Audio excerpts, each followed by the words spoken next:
اب ایسے آدمی کے لیے نہیں کہا جا سکتا کہ یہ کفو نہیں ہے. بات سمجھ آئی؟ اور مزید یہ کہ علم دین کی بنا پر چاہے کوئی آدمی اپنے پیشے کی بنا پر، اپنے خاندان کی بنا پر، چاہے گھٹیا ہی صحیح، لیکن علم دین کی فضیلت اسے حاصل ہو گئی تو تمام تر کفو کی جو صورتیں ہیں وہ ہر آدمی کا کفو بن جائے گا علم دین کی وجہ سے، فضائل و کمالات کی بنا پر. ٹھیک ہے، یہ ہم نے پوری گفتگو کا ماحصل یہ نکلا کہ علت انتقاص فی العرف پائی جائے جہاں تو کفو نہیں بنے گا. اسی لیے صاحب فتح القدیر نے آگے تفسیر کرتے ہوئے، تھوڑی وضاحت کرتے ہوئے انہوں نے کہا کہ جیسے مثال کے طور پر عرب یہاں پر عجم میں، ہمارے یہاں پر مثال کے طور پر ایک عطر فروش ہے، اس کے عطر فروشی کو، اس کے پیشے کو اچھا سمجھا جاتا ہے، اور ایک کپڑا بیچنے والا ہے، بزاز ہے،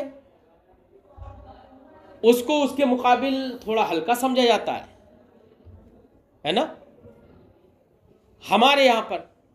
اب یہاں پر تو ممکن ہے کہ دونوں کے مابین، اب پہلی بات تو انتقاص کی وجہ یہاں پر رہی کچھ نہیں، کوئی عطر بیچ رہا ہے، کوئی پوچھ رہا ہے تم کون ہو، عطر بیچ رہا ہے، کپڑا بیچ رہا ہے، کوئی ارے اس کے باپ دادا نہیں کیا لیکن آج کپڑا بیچ رہا ہے، تو اس کی بنا پر اب کچھ نہیں، بس ایک نام رہ گیا مولانا. ہندوستان کے اندر صرف برادریوں کا نام ہے پیشوں کی بنا پر، ورنہ تو پیشے کپڑے بننے والے آج کتنے لوگ ایسے ہوں گے جو انصاری برادری سے تعلق نہیں رکھتے لیکن کپڑے بن رہے، کاروبار کر رہے، لیکن اس کو کوئی برا سمجھ رہا ہے؟ نہیں سمجھ رہا ہے. تو عرف میں اگر نقص کا باعث بنے تو غیر کفو نہیں ہوگا، اور عرف میں نقص کا باعث نہیں بنے تو وہ کفو بن جائے گا. ٹھیک ہے، اصل وجہ یہی ہے. لہذا ہمارے یہاں پر برادریوں کا کوئی اعتبار نہیں ہے، یہ بھی یاد رہے، ہے نا. اس لیے، اور اب تو آج کے زمانے میں ہم تو دیکھ بھی یہی رہے ہیں کہ لوگ اس چیز کا لحاظ کر بھی نہیں رہے، بہت کم لوگوں میں رہ گیا. وہ بھی کم لوگوں میں اس لیے نہیں رہ گیا کہ وہ ذلیل ہے، کمین ہے، فاسق ہے، فاجر، اس لیے نہیں، صرف اس لیے رہ گیا ہے کہ رسمیں ہر برادری کی الگ الگ ہیں. اب ایک انصاری، منصوری، نداف، حجام یا کسی نے صدیقی، سلمانی، اگر کسی نے کسی پٹھان لڑکی سے نکاح کر لیا تو یہاں پر ایسا بھی ممکن ہے کوئی معزز گھرانہ ہو تو ہو سکتا ہے باعث عار بھی ہو، لیکن اگر معزز گھرانہ نہیں ہے تو عرف میں کوئی قباحت تو نہیں ہے کیونکہ برا نہیں سمجھا جا رہا. لیکن مسئلہ یہ بھی ہے پٹھان برادری میں شادی بیاہ کی مراسم جو ہیں وہ الگ ہیں، انصاریوں میں کچھ رواج الگ ہیں، منصوریوں میں کچھ رواج الگ ہیں. ان رواجوں کی وجہ سے بعد میں جھگڑے ہوتے ہیں کہ ہمارے یہاں پر ایسا نہیں کیا، اب وہی اس کے یہاں چلتا نہیں ہے اور تمہارے یہاں چلتا ہے، وہ اس نے نہیں کیا تو وہ جھگڑے ہوتے ہیں. تو اب جو برائی جو رہ گئی ہے ایک دوسرے کے درمیان، جو دوریاں جو ہیں وہ صرف مراسم کی وجہ سے ہیں، اس لیے نہیں ہے کہ یہ مجھ سے گھٹیا ہے یا یہ مجھ سے بہتر ہے، اس لیے نہیں ہے. بات سمجھ میں آ گئی؟ صاحب کتاب فرماتے ہیں وحرفتن، کفاءت کا اعتبار پیشے کے لحاظ سے بھی ہوگا، ہے نا، کہ پیشہ بھی. اب پیشہ فحائق تو کپڑا بننے والا، اور حجام یا حجامہ لگانے والا، پچھنا لگانے والا حجامہ، ہے نا. ہمارے یہاں پر تو حجام نائی کو بھی کہتے ہیں، چلو نائی بھی کوئی بات نہیں ہے، نائی بال کاٹنے والا، اور کناس یا جھاڑو لگانے والا، اور دباغ یا دباغت دینے والا. کون وہی چمڑے وغیرہ کی صفائی کرنے والے، ہے نا، یا رنگریز ہو، ہے نا، یا اسی طرح کی ساری کاسٹ. لیسا بکفوین لعطار، یہ عطار مطلب عطر فروش جو ہے اس کا کفو نہیں ہوں گے، اور بزاز یا کپڑا بیچنے والے کا کفو، اور صراف یا سونا چاندی کو بیچنے والے کا کفو